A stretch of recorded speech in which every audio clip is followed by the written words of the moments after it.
If you would like a free newsletter on this or other subjects, just give us a call at Christian Answers. The phone number is area code 512-218-8022. That's 512-218-8022. Or you could email us at cdebater@aol.com. That's cdebater@aol.com. Thank you.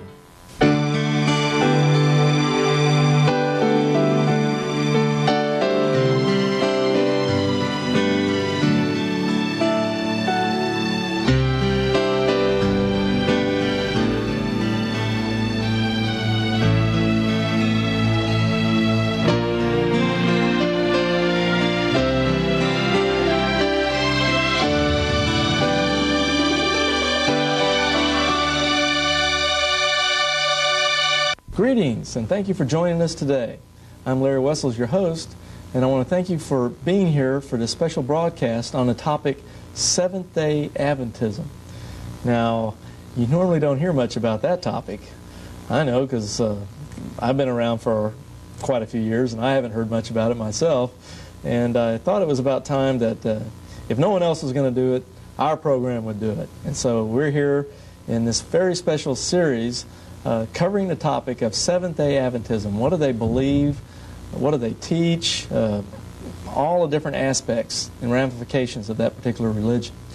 And to help me expound on this topic, and I think almost in a very scholarly way, is this very special guest from Pennsylvania. He's an author. He's authored the book, which I happen to have a copy right here, called Are Seventh-day Adventists False Prophets? A Former Insider Speaks Out. Wallace D. Slattery, author. This, in my opinion, is one of the best books available right now on the market on the teachings and doctrines of the Seventh-day Adventists. And I recommend that you get it at your Christian bookstore or through our ministry or through Wallace's ministry. I will now introduce him and give him a chance to give a little background information on himself and his beautiful wife, and also his mailing address for his ministry. So Wallace, I want to thank you again for being with us in this series. You're on camera. You'd like to say hello to our audience and also give a little background information about yourself. Very happy to be back with you people today. Carol and I were Seventh-day Adventists all our lives until we left a few years ago in 1984. We have done a tremendous amount of research trying to find out the facts about Adventism, what it really is, whether it is truly Christian or not. And if you would like to contact us about our book, you can contact us through Stepping Stones Ministry at Box L1124, Langhorne, Pennsylvania, 19047. Oh, very good, Wallace. And Carol, would you like to say a few words? You were on last week, and there's some new viewers this week that didn't catch probably show number 1. And would you like to say a few words about yourself? Well, I'm happy to be here. And I'm also from an Adventist family. I grew up in an Adventist family. I was an Adventist all my life. And not until Wally did some research did we find out that there were problems in the church. And that's why we're here today. Okay, very good. Well, our viewers out there, hopefully you caught part 1 of this series. It was highly enlightening if you were able to see it. Wallace here did an outstanding job getting into the early history of the church and a lot of unknown teachings that seem to have been suppressed over the years.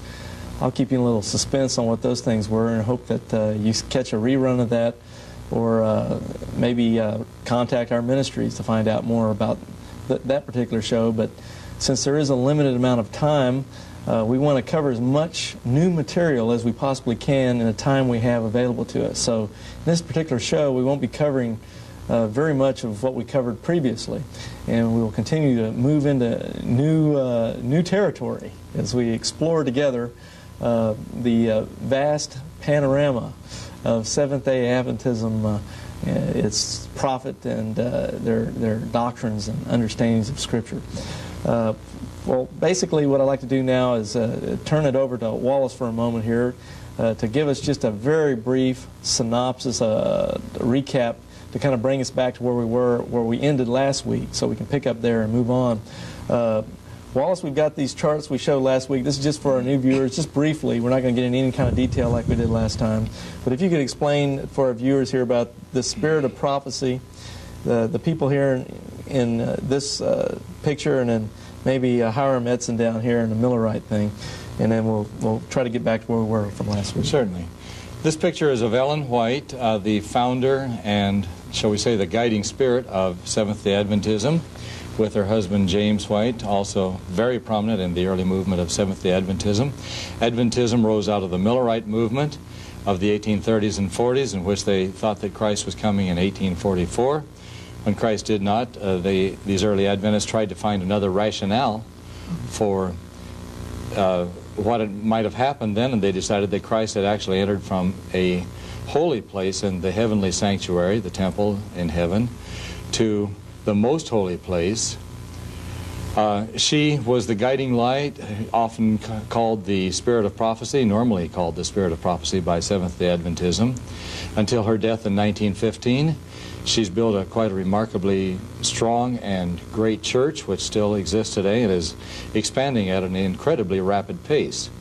It's interesting, when I first started writing my manuscript in 1984, I said that Adventism had over 4 million members. In 1985 or 1986, when I wrote my preface, I said Adventism boasted over 5 million members. Today, well, I believe it's probably over 6 million. In fact, very well may be over 7 million. They're expanding at a rate. If they keep it up, by the year 2007, every person on this earth will be a Seventh-day Adventist.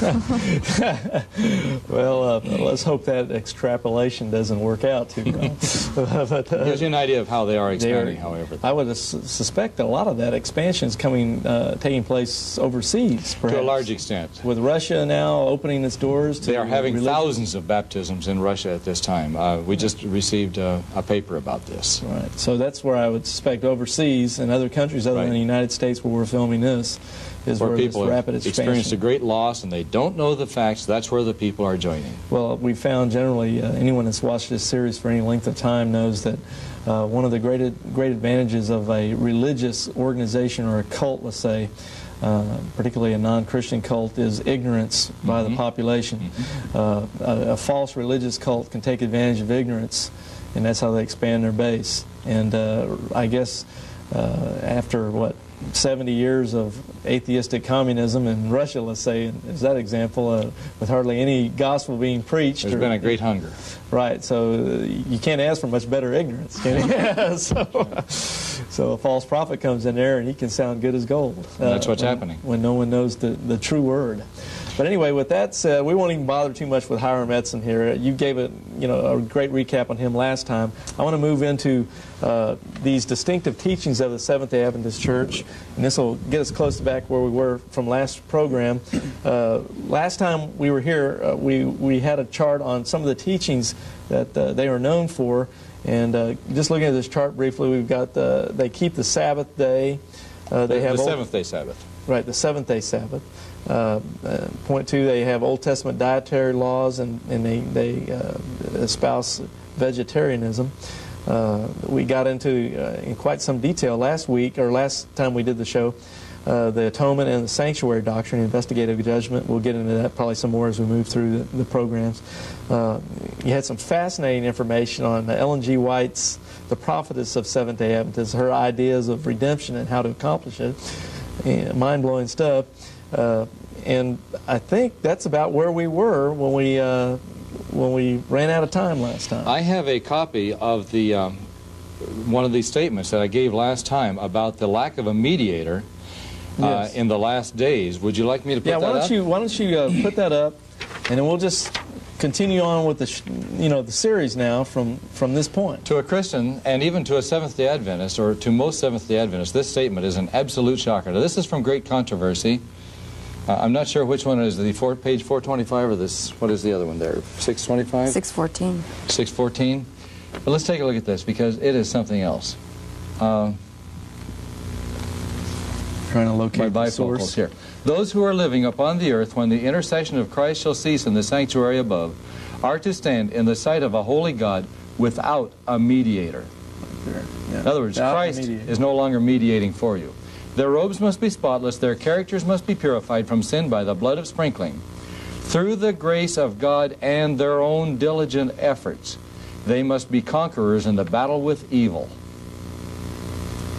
And then it gets on into the investigative judgment. Yeah, it talks about the investigative judgment and so on. I might add that both my wife and I, as youth, were taught that in the last days we must stand before God without a mediator. This is still taught to Seventh-day Adventists. See, this nullifies the crucifixion of Christ. The blood atonement of Christ on the cross at Calvary. And that it really comes down to your own works, your own goodness, without a mediator, without Christ to do it for you, to present your righteousness. You have to present your own righteousness as the final key in opening the door to heaven. Now, my understanding of Christianity, and this is something I have come into over the last 10, 11 years, is that the essence of Christianity is that there is no salvation without the intercession of Christ, without the atonement of Jesus Christ.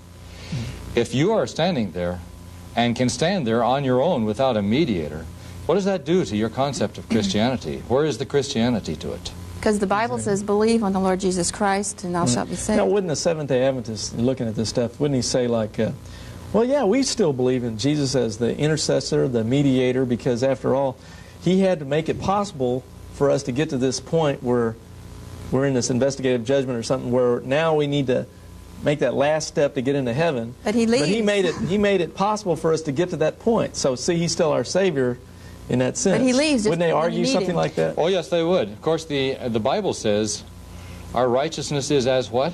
Filthy rags. That's right. We can never stand before the sight of God without So the Jesus. minute you get away from the righteousness of Christ, you're damned. That's right.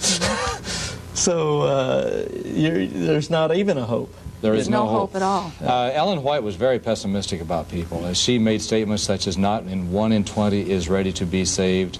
Many statements along these lines. Was that more like sour grapes just because a lot of people didn't believe her? Well, sour grapes or not, it had a tremendous effect on people.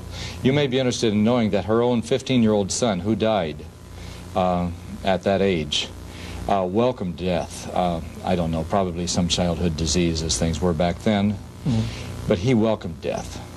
The Adventist scenario has been so gloomy that he was glad to die. And I think that's a tragedy again. There are so many tragedies in Adventism. Man.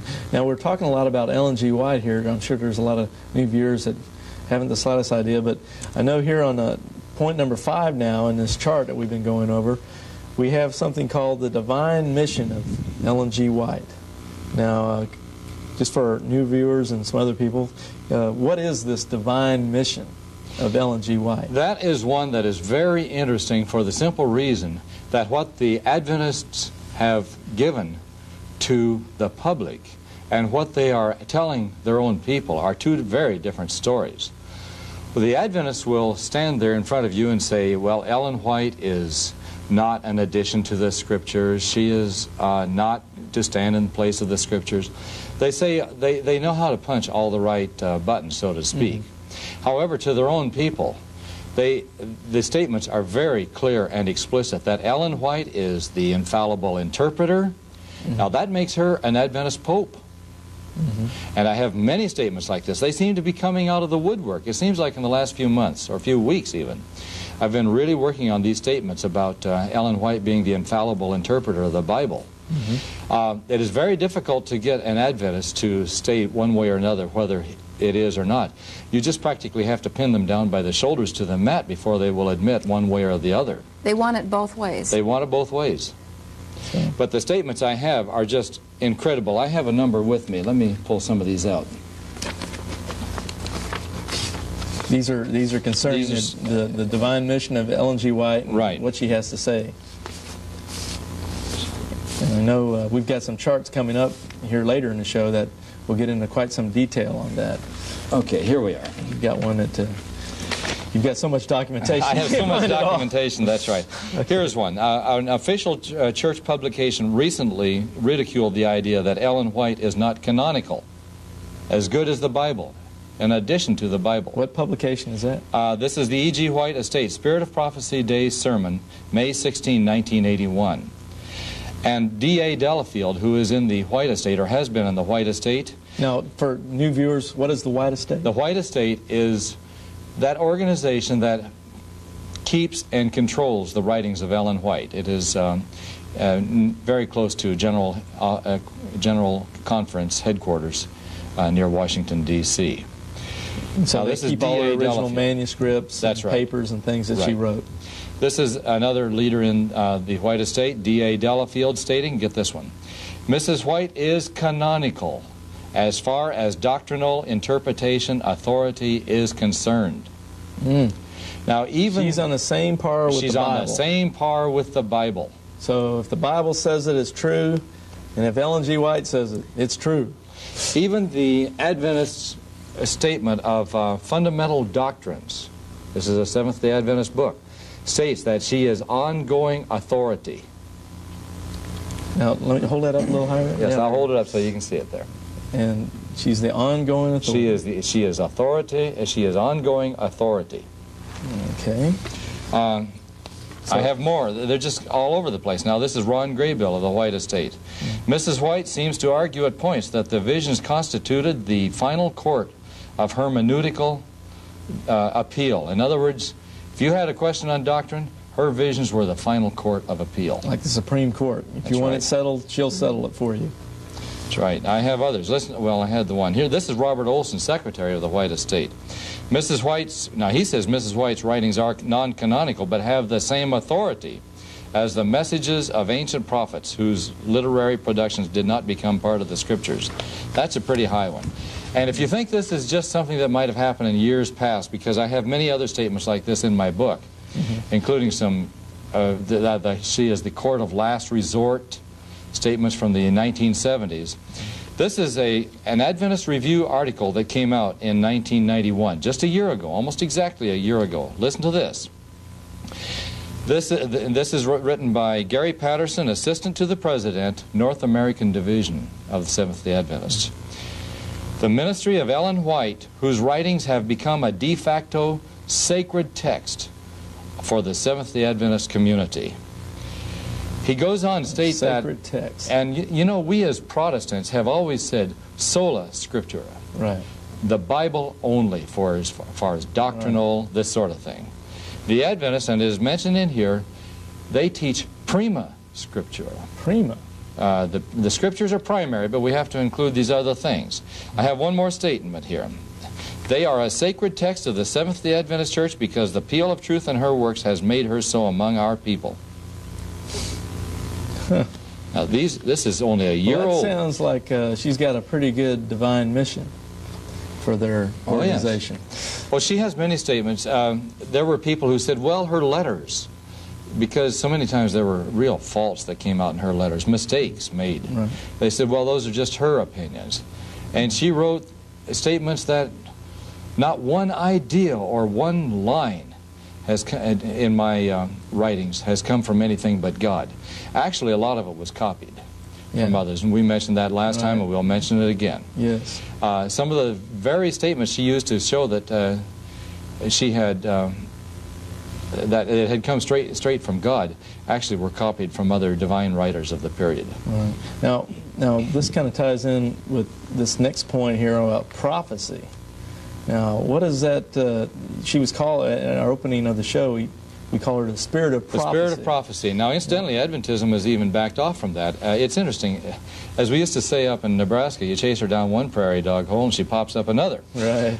But it seems like, I have a statement from an Adventist leader that she is not the spirit of prophecy.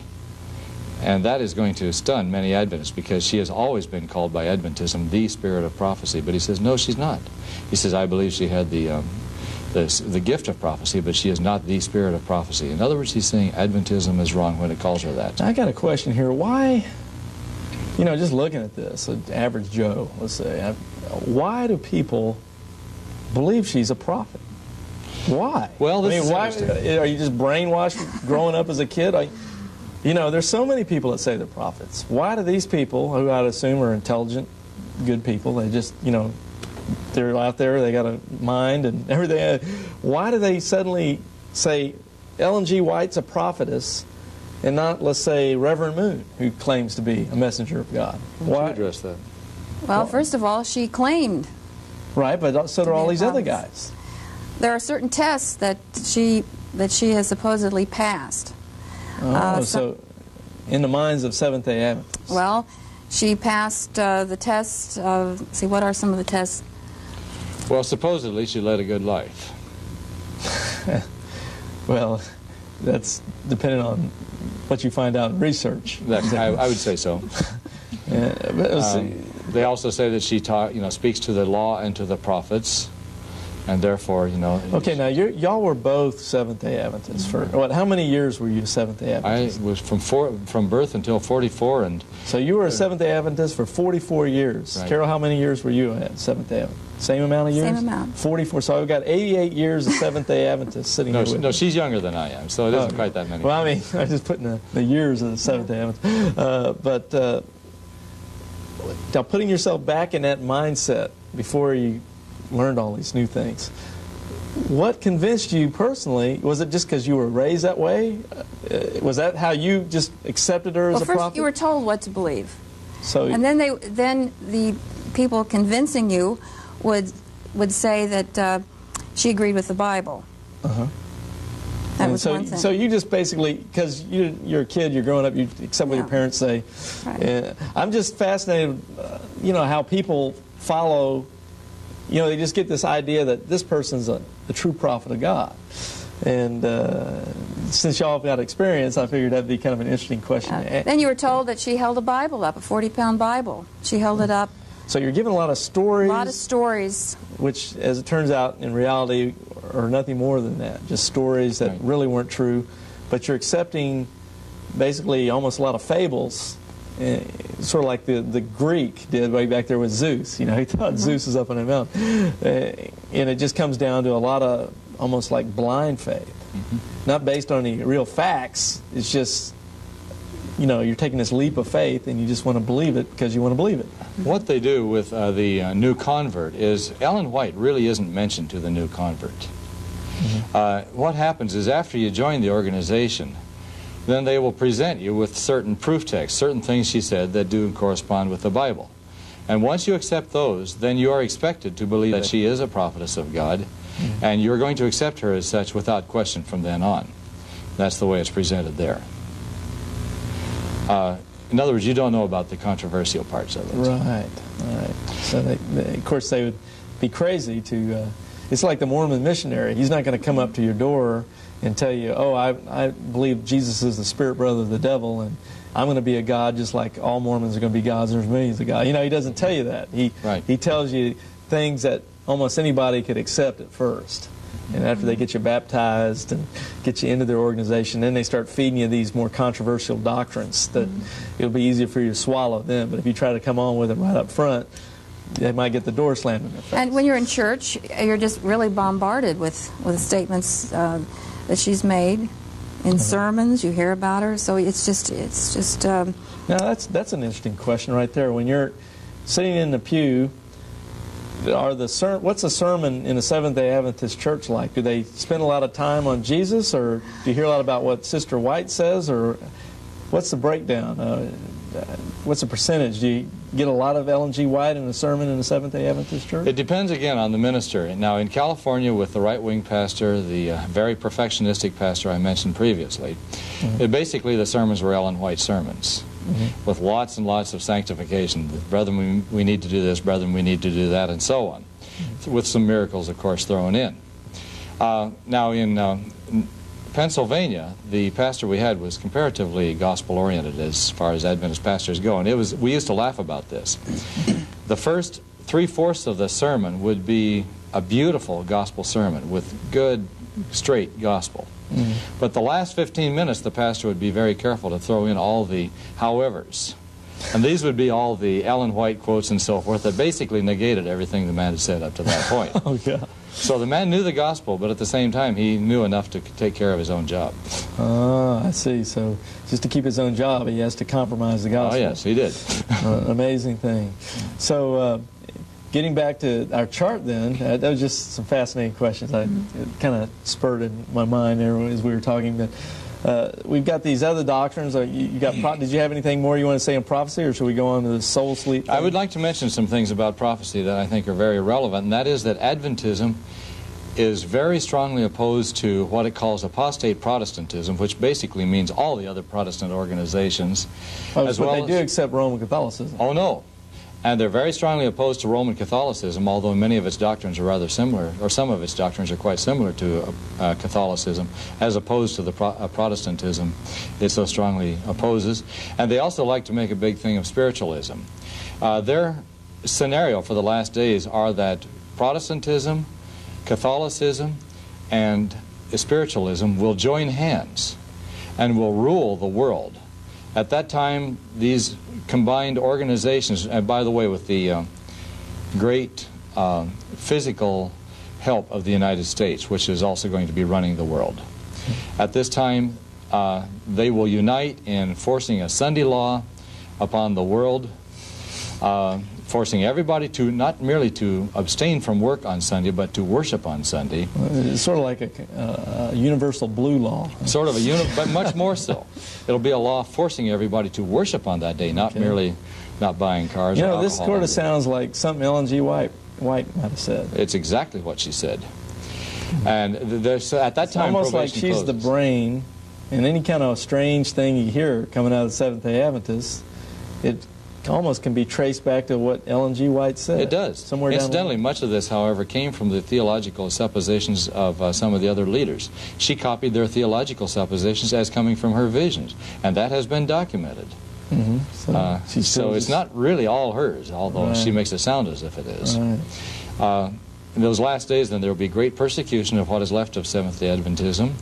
Toward the end, God will announce through the heavens the day and hour of His coming. That's shades of William Miller's date setting again. They just can't seem to swallow that Matthew 24 passage. No, they have their problems with it. And then Christ will come, the wicked will be destroyed, and so on. I could go on. There's much more. Well, does this tie in with this little mini point I had on here under soul sleep about the remnant church? What is this remnant church? Is that tying, like they're the They consider themselves the remnant church. And everybody else is in this apostate Babylon type. Right. The remnant church will be the only one that goes through. So this is almost like a cultic type doctrine of exclusivism. It's very paranoid. The idea is that your neighbors and friends are going to be chasing you around the hills in the future, trying to kill you. And so, is this something they still believe today? Oh, absolutely. Mm-hmm. So when they're smiling at us and talking with us, and when we see some of their apologists on some TV shows trying to say, well, we're Christians just like you are, but they have this belief that really, that they think these Christians who they're fellowshipping with and talking with, they're going to hell, or they're Babylon, or they're... Very close. What's going to happen is either these people are going to, quote, straighten out, unquote, about the Sabbath and become good Seventh-day Adventists, or of course they're going to be part of the permanently lost group that is chasing them over the hills, trying to kill them. Now, is this, you mentioned before in the other show we did about a right wing and a left wing. Does the left wing believe this? Yes, they do. They believe this remnant idea? Oh, yes. So the left wing, they're Seventh-day Adventists. It's just that they're not as fanatical, let's say, or radical as there are two separations of the right wing versus the left wing. The first is on the gospel, and I don't know that we've had a chance to get into that. It'll be coming up later. The left wing does believe pretty much as we do about the justification by faith. They do think that sanctification does include such things as vegetarianism, keeping the Sabbath, things of this sort. The right wing simply believes that upon accepting of Christ, we are saved to that point, and then we, with Christ's help, work out our salvation from that time, trying to become perfect toward the end there. So we do have the gospel as one. And the other, of course, is the role of Ellen White.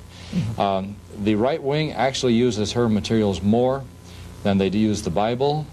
In fact, they have boldly stated that they believe in some respects that Ellen White's writings are superior to the Bible. They believe we have the original documentation. We have her original autographs, and that it is more easy to understand because it was written by a modern-day woman instead of like the Bible. More 2000 contemporary. is So much that's the more advantage, that contemporary. you've got Right. all these advantages to Ellen G. White as opposed to this Bible, which was written a long time ago. The left wing tends to be more ambivalent about Ellen White. I would say that maybe there's even embarrassment about her. They recognize that there's a lot of shortcomings and many problems with Ellen White. At times it almost seems like they'd like her to go away. Now you're mentioning all this stuff about the remnant church and all this terrible stuff. I want to just use this moment here. I want to show this to our people at home. I've got a little tract here that's been, or a little mail out thing actually. It says, "Armageddon now. Time is running out for planet Earth. You owe it to yourself to attend this astounding Revelation seminar." And basically, this thing here, it has a picture of a timepiece, the sands running out in the hourglass, and you open it up, and there's all these pictures of different apocalyptic type things that are going to happen in the book of Revelation and stuff. And Does the name Seventh-day Adventist appear on it anywhere? I really haven't noticed. I'll guarantee it doesn't. It says Seminars Unlimited, coming out of Keene, Texas. It does? And, Well, that's an and, improvement. For many years they didn't. It says here, Georgetown Adventist Church, Revelation Seminar. Well, that's an improvement. I'm And happy to so see they- that they're a little more open about So it. they are changing some things, but I just thought we'd take a moment here with this in hand, and that people are able to see one of these mail-outs, and that these are going on all the time, these so-called Revelation seminars. Could you just kind of briefly tell for a minute, viewers at home, if they were ever fascinated by something they might see? Because these are pretty slick advertising pieces. They got 4-color ads here. I've seen full-page ads in newspapers and other things. They put some real money into this thing. Yes, they do. What can an average guy out there, he's fascinated by this, prophecy, end time, Revelation. What is he really going to get from a Revelation seminar? This is interesting. What usually happens is that they will start off with studies of some of the old prophecies, Daniel 2 with the 4 kingdoms, including the Roman Empire, followed by the divided Europe, etc. So there'll be a number of prophecies they'll go through. Then they start getting into the law. They love the law. They'll talk about how that they believe the 10 Commandments are still binding upon humanity. Then they get into the Sabbath, the need to keep the Sabbath. Then they'll get into the dietary rules we talked about up Almost here. everything on our chart. Right. I guess they wouldn't get into Ellen G. White too much, since because usually, it's the first contact with a lot in of fact, people. I have talked to Seventh-day Adventists who never had her presented to them before becoming Seventh-day Adventists, converted Seventh-day It's Adventists. just a strategy of not That's right. bringing her on until after they get you in. On the other hand, I have seen talks given on Ellen White and how they believe she is the spirit of prophecy and so on. So it seems to go either way. Okay.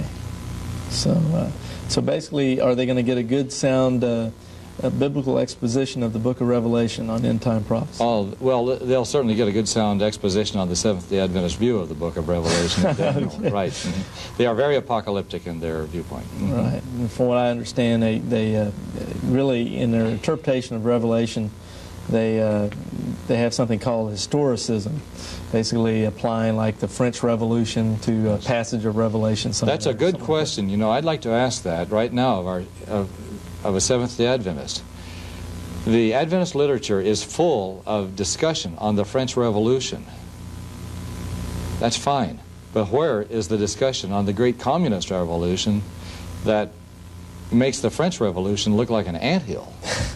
There is none. That's true. That's true.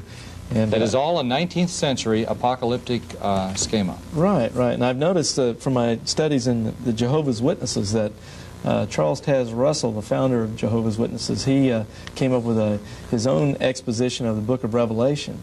And a lot of what he has in his book kind of ties in with the same kind of Adventist view of Revelation, where he's saying, well, this verse is the French Revolution, and this verse means some historical event over here. And Russell came out of the early Adventist movement. So the Jehovah's Witnesses and the Adventists have common ties at their beginnings. Yes. Something that I don't believe the Seventh-day Adventists are very enthusiastic about. In fact, speaking of that, there is almost a tie between a lot of these American pseudo-Christian groups or cults, you might want to say, in that you've got the Restoration movement back around the early 1800s with Alexander and Thomas Campbell. They started something called a Church of Christ and the Disciples of Christ, Christian Church, stuff like that. Out of that group came Sidney Rigdon, who was in the Church of Christ with Alexander Campbell. He got with Joseph Smith. They put together the Book of Mormons and so forth. Out of that, a lot of these guys started getting mixed up with the Millerite movement. And from there, the Adventists, from there, Charles Taze Russell, the Christadelphians with Dr. Moore. And it gets to be a pretty fascinating thing as you look at all these groups and how the Seventh-day Adventists are tied right in with all these early 18th century, or 1800s, early 19th century American religious movements going on. They were part of what's called the Burnt Over District, which is from, shall we say, Pennsylvania on through New York on up into New England, where again and again and again they had religious revivals. Right. And it just left the country, as they called it, burnt over, just totally burned out in religion by the time they were done with all these. I see, because it was really going hot and heavy, I'll tell you that much. We're about ready to go on to our next chart practically here. We've gone through, we had the soul sleep, remnant church. There are some things about where Ellen G. White had said something about the sinful nature of Christ, and we'll get into that maybe later on in the show, somewhere in there. And there was another question. I put it on a chart just to remind myself because I thought this was kind of interesting. Seventh-day Adventists, like most churches, they have something like the Lord's Supper, the communion service. Oh, yes. Is there anything, of course, I think I know what it is, but is there anything that's distinctive about a Seventh-day Adventist communion service that maybe a lot of other churches wouldn't practice? Well, I'm not really sure what you're aiming at. I can tell you two things that might seem a little unique. One is that the wine is grape juice. Okay. And that goes back to that dietary stuff. Right. The other, and I'm not sure, is that there is a foot washing involved. Is that what you're... That's what I was pointing at. I was looking for the foot washing because I'm kind of wondering where in the Bible does it say to wash your feet to take the Lord's Supper. It's kind of an interesting distinctive on a common sacrament. It was. I just thought that was kind of an interesting viewpoint that they can take the Lord's Supper. When you look at the passages, the Lord's Supper. I mean, the foot washing is mentioned in John 13, but that's completely different from where you find the passages about the Lord's Supper. And it's kind of interesting how unrelated passages of text are put together in a common sacrament. So it makes you think, well, if this can happen on this, can it happen on other doctrines and teachings? Well, as you can imagine, the foot washing does lead to some very interesting situations, and perhaps we better not get into that. Right. Very, very fascinating. But from what I've understood from another Seventh-day Adventist I talked to, a former one, he said it actually kind of kills a lot of the participation in the communion service, and that a lot of people don't like to participate in foot washing. So a lot of people will stay home that day. Yeah, so they just don't even bother to come to church so that they can avoid foot washing. So actually this doctrine added on actually takes away from what's supposed to be a joyful time with the Lord. I always felt it was demeaning, but maybe that was... Yeah, it was just... I just thought it was kind of interesting. It's something you don't see too often. There's, I think the primitive Baptists get into foot washing and stuff, but that just was one of those I've heard the story of the points. mill workers that all wore blue socks in the time they had a surprise foot washing, and they took their socks off, and here were this long line of blue feet. Yeah, I can imagine. Well, I guess with that, what we want to do is move on to some interesting questions. Of course, we're tying this whole series into a question we asked in part one. Is there were certain questions you can ask to determine whether a religious organization is a cult or not, a cult grouped around someone's interpretation of the Bible. And once they do that, then they go beyond what the Bible clearly teaches on cardinal Christian doctrines. And we're trying to ascertain if Seventh-day Adventists fall into that category. And with that said, I've got a chart here asking the question, Ellen G. White, God's prophet? And basically I have some quotes here from Ellen G. White with references and page numbers and so forth. And Wallace, I'd like you to kind of read. I'm sure you've seen this before. It's probably even in your book somewhere. Sure. But I'd like you to go through a couple of these, and I think we've got some more on the ensuing charts. But let's give the viewers an idea of how important Ellen G. White is as far as being seen as God's prophet. Well, you can see this first statement, God was speaking through clay, and these letters which I write in the testimonies I bear. I am presenting that to you, that which the Lord has presented to me. I do not write one article in the paper expressing merely my own ideas. They are what God has opened before me in vision, the precious rays of light shining from the throne. Even parts of that were copied. You're kidding. That's right. Really? Yes. You mean she couldn't even say this without stealing something from somebody else? They've had their big problems about her copying. They used to say, well, you know, here we have this amazing thing, this girl who only went through 3rd grade. Remember how I mentioned that she was injured when she was a small child. Then later on they said, well, you know, she was, and they use this as evidence. I mean, here are these marvelous things being written, and yet, you know, we have this girl with a 3rd grade education. Then sounds like the Mormons. They always tell me Joseph Smith only had a 4th grade education. Oh, okay. It had to be from God that he wrote this Book of Mormon and all this kind of stuff. Later on they began saying, well, maybe she had a little better education than we thought she had previously. Then later on they said, well, maybe she saw some things and unconsciously copied them, and not even knowing that. She had a photographic mind, they said. Finally, they came to, well, she had an unconscious photographic mind. She would read things, photograph them in her mind, and later on unconsciously write them out. Now, there's a very interesting statement written by her own husband about the copying, and there were tremendous amounts of copying. The Adventist leadership has admitted, well, I have one statement by the Adventist leadership in which they admit that over 50% of the Great Controversy was copied. That's a book. That's her major book, The Great Controversy, which tells about the history of Adventism leading on up through these great apocalyptic events I told you about. Investigative judgment. Right, the investigative judgment, all these things. Her husband, James, wrote a very good statement about this. Let me pull it out here. Okay. And James White, that's her husband. That's right. And he had some things to say about... Okay, here we are. This is James White writing. Does unbelief suggest that what she writes in her personal testimonies has been learned from others? We inquire, what time has she had to learn all these facts? And who for a moment can regard her as a Christian woman if she gives her ear to gossip, then writes it out as a vision from God? And where is the person of superior natural and acquired abilities who could listen to the description of 1, 2, or 3,000 cases, all differing, and then write them out without getting confused, laying the whole work liable to 1,000 contradictions? Listen to this. If Mrs. White has gathered the facts from a human mind in a single case, she has in thousands of cases. And God has not shown her these things which she has written in these personal testimonies. I'm going to give you one more statement. In her published works, there are many things set forth which cannot be found in other books, and yet they are so clear and beautiful that the unprejudiced mind grasps them as truth. If commentators and theological workers generally had seen these gems of thought which strike the mind so forcibly, and had they been brought out in print, all the ministers in the land could have read them.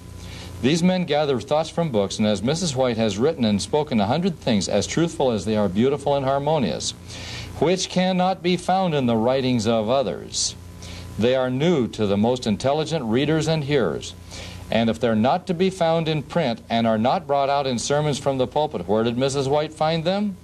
From what source has she received the new and rich thoughts which are to be found in her writings and oral addresses? She could not have learned them from books, from the fact they do not contain such thoughts. Certainly she did not learn them from those ministers who had not thought of them. Now, the interesting thing is, and this is horrifying to the Adventist believer, every condition that James White laid down here that would make her a false prophet, every one of them Ellen White has met. Everyone. Got the documented facts? That's right. It's all every documented. Case. That's right. So her own husband would condemn her through his words there. Inadvertently, but he did. Right, as a false prophet. That's right. Well, that's fascinating. Well, let's go on here with this chart. I'll go ahead and read this one real quick. Move on to the next. This is Ellen G. White still talking here. She says, when I send you a testimony of warning and reproof, many of you declare it to be merely the opinion of Sister White. You have thereby insulted the Spirit of God. So anytime anyone would say, oh, it's just your opinion, she says, oh, it's like you're slapping God in the face here. You better not take it as my opinion. It's coming from God. Mrs. White had an interesting thing happen in the early 1900s. I'd like to share with you because it's very interesting. There were Adventist leaders who were saying, we've got really serious problems with what you're saying and your claims. We don't know for sure that you are really truly a prophet of God. So she said, and she wrote out a testimony, supposedly straight from an angel, saying, God has directed me that if any of you have questions, write them out, and I will answer them. And she sent this out to these people. They thought that's very fair. So they wrote out their questions. They wrote out, as I remember, about a dozen questions about various things that had come up.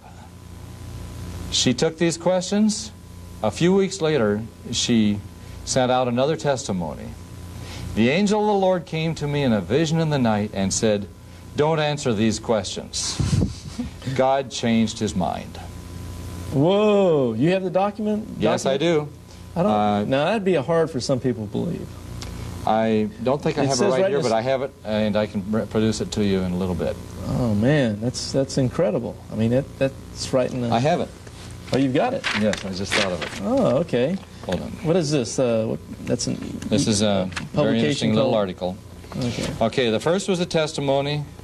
Would you like me to read it to you? I have the whole thing, or shall I just give you? It's again, the people involved in the medical work, and she talks about Dr. Kellogg, that's J.H. Kellogg, the brother of W.K., who started Kellogg's Corn Flakes. Yes. Elders Jones, Tenney, Taylor, etc. I was directed by the Lord to request them and any others who have perplexities, etc., to specify what their objections and criticisms are. The Lord will help me to answer these objections, make plain that which seems to be intricate. Let those who are troubled now place upon paper a statement of the difficulties, etc. Let it all be written and submitted. Okay. Now, the physicians from Battle Creek sent written replies to the above letter in compliance with the divine instructions, stating their numerous and well-founded perplexities concerning her testimonies. But Mrs. White refused to answer their questions on the basis of this later revelation. Sabbath night, a week ago, after I had been prayerfully studying over these things, I had a vision in which I was speaking before a large company where many questions were asked concerning my work and writings. I was directed by a messenger from heaven not to take up the burden of picking up and answering all the sayings and doubts that are being put into many minds. God changed his mind. God changed it. Could you hold that up for one more moment here to the camera? I'd like people to see a picture of Ellen White in her old age. I'll just put it on the thing here. That's probably when she was in her 80s already, something like that. I would assume so, yes. Yeah, she lived to be... I think I read some Seventh-day Adventist publication where she was 87. over 70 years in public ministry. I think that's correct. She was 87 when she passed away. There she is, and never recanted on anything she said or wrote. It's interesting. Her son, Willie White, years later, said, Mother was directed by God to find various things and that she thought were good and to insert them in her writings, bring them out, various truths. Yet when she told me about these, she told me not to tell others that she had been doing this. In other words, deceit was being practiced from the beginning. She knew it all along. She knew what she was doing, and she continued it right up to the last. Incredible. Incidentally, some of the last books came out after months and even a year after she had passed away, and basically, and the White estate has not even bothered to argue with this. Walter Ray has demonstrated that they were compilations of put together by others under her secretaries, other staff people, stuff like that. Right. Huh. But pushed off as her stuff. But pushed off as visions straight from heaven. Amazing. Well, to go on back to the chart then and kind of keep rolling along here, what we have. I just got a few more quotes here just to back up what's being said here. Here's another statement. Those who are reproved by the Spirit of God should not rise up against the humble instrument. It is God and not an erring mortal who has spoken to save them from ruin. Testimony for the Church, Volume 3, page 257. That's Ellen G. White saying, "Don't rise up against me, a humble servant or instrument. Not, don't look at me. This is God that's talking to you here." And basically down here, and I think we've seen this before. This is coming from the Advent Review and Herald from October 4th, 1928. Now, the Advent Review and Herald, is that an official magazine of the Seventh-day Adventist Church? Yes, it is. Many of the documents I've brought out came straight from what is today called the Adventist Review. Okay, so this goes back to October 4th, 1928. It says, "Seventh-day Adventists hold that Ellen G. White performed the work of a true prophet during the 70 years of her public ministry." That's what I was just talking about. "As Samuel was a prophet, as Jeremiah was a prophet, as John the Baptist, so we believe that Mrs. White was a prophet to the Church of Christ today." Here's another statement. This is a fairly recent one from the Adventist Review. "Today, the Bible only is the cry of some who seek to discredit Mrs. White and undermine the authority of her writing. On the surface, this slogan sounds logical and appealing, but when analyzed carefully, it is seen to be invalid." And it goes on that comparing her to the writings of Luther and so forth. The problem is, of course, that Ellen White was considered to be an infallible interpreter of the Bible. And in 1971, the Adventist Review describes her as the only infallible commentator on the Bible and the final court of appeal among God's people. Now, this takes us back to the last thing I have on this chart about testing the prophet. She's obviously, they're elevating her to the status of a biblical prophet with full authority, canonical, all the rest of it. And we mentioned this on the last show in passing, and now we'll mention it again here, the Deuteronomy 18:20 through 22 passage, right out of the Bible, where the Word of God tells you how do you test somebody that claims to be a prophet of God. And just reading from the text here, out of Deuteronomy 18, starting at verse 20, it says, "But the prophet, which shall presume to speak a word in my name, which I have not commanded him to speak, or that shall speak in the name of other gods, even that prophet shall die. And if thou say in thine heart, how shall we know the word which the Lord hath not spoken?" Okay, there's the how are we going to know if this person's a true prophet? Verse 22, "When a prophet speaketh in the name of the Lord, if the thing follow not, nor come to pass, that is the thing which the Lord had not spoken, but the prophet had spoken it presumptuously, thou shalt not be afraid of him," or as you mentioned before, don't respect him at all. Adventism has a major problem with that, and the reason is that, you see, if Adventism describes Ellen White as the infallible interpreter of the Bible, that means basically that the Bible is being interpreted by Ellen White. I'm sorry, that the Bible is being tested by Ellen White. Because no matter what you read from the Bible, you take her interpretation, and that's the only interpretation that there is. It is circular reasoning. How can you test Ellen White by the Bible when everything she says is correct? That's true. That's true. And I'm kind of wondering how she interpreted this passage that we just read. I wonder what she would say. Well, it's not brought out by the Seventh-day Adventist denomination, I assure you. Right. So, so far in these 2 hours that we've done on this particular program, this series we're doing on Seventh-day Adventism, we haven't even started, really. We're just coming up getting in warmed up. Right. In the next show, we'll be getting into some real meat on looking at Ellen G. White's teachings, prophecies, other things. We're going to really get into this thing and bring this Deuteronomy 18 passage to play. But I think Wallace has already said plenty of things already to kind of shake the foundations, I think, of this prophetess, Ellen G. White. Now, if y'all would like more information on this, we're running out of time in this particular program. But please call or write our ministry. The numbers will come up on your screen at the end of the program. We've had phone numbers popping up from time to time on the screen. You can write Wallace here personally. I'm sure you answer personal correspondence as well. Oh, yes, I do. People might have specific questions they may want to call to your attention and see what you have to say about a certain subject. In fact, I've always got plenty to say. Why don't you take this moment to give your address again for those that might be interested in this topic? It's Stepping Stones Ministry at Box L1124, Langhorne, Pennsylvania, Langhorne, 19047. I'd like to say something to the Seventh-day Adventist believer who might be following. That is, my wife and I, we love you as a believer. If we didn't love Seventh-day Adventists, we would have major problems with members of my family, because they are still devout Seventh-day Adventists. But what we're saying is aimed at the organization and against leaders who know what they are describing, and that so many of these things have been hidden from the people. The gospel of Jesus is a simple and beautiful thing. It doesn't need to be hidden and obfuscated with many complicated and complex interpretations. It seems like Adventist leaders are constantly explaining Bible verses that they really don't mean what they claim they do. Mm-hmm. Very well said. I want to thank our viewers for watching once again. This is part 2 of our series. We'll be continuing again next week, this time on this channel. So please join us. I'm Larry Wessels, your host, and if you'd like some literature, other information we have available, particularly from the Research and Education Foundation, of which I'm a staff member, feel free to call or write. We'll be more than happy to send you any kind of information on this particular topic that you may require.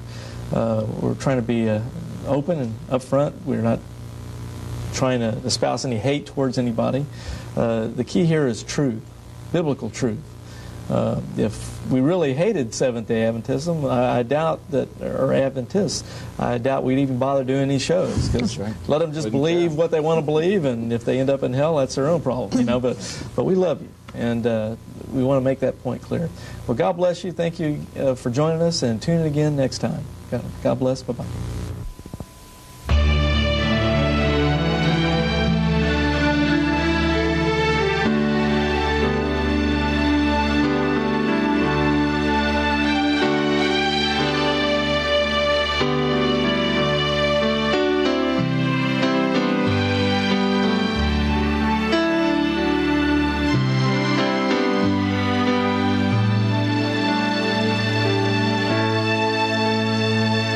Check out our websites. BibleQuery.org.